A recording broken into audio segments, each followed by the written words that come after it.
sa di chara malo gozi ga kha le chara malo khaya yo na lo gozi ga kha le lo ati yum ji byo yi song ya ati yum kha be bya yi song ya yum ji la pui jong me nu de ko cha le ji le ji byo yi ya chu ga ba na do tu ma ye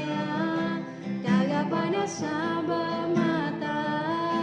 mama wa na kha la ko la me nu mo na ma byo yi ya na ji ga kha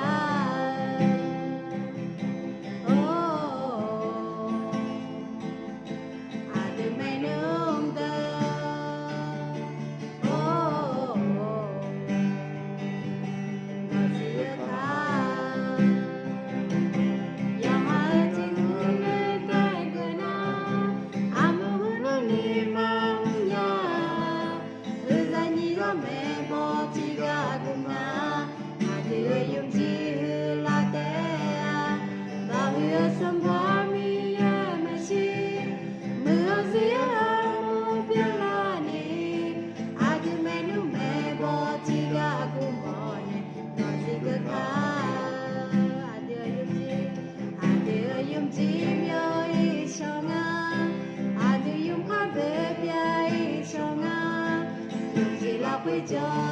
mẹ nụ cơ khó cha lên chữ lệ ở chế biểu ý ngào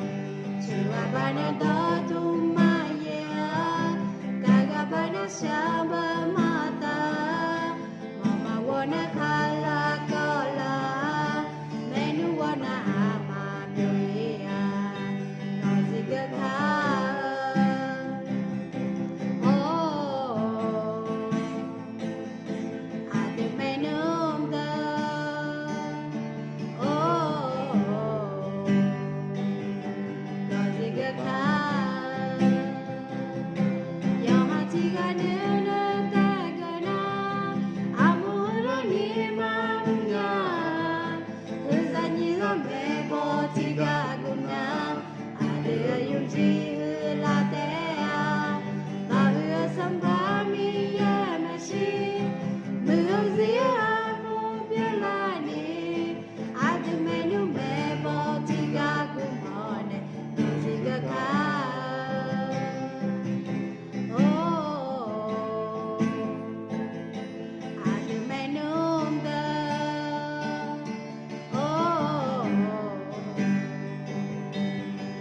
the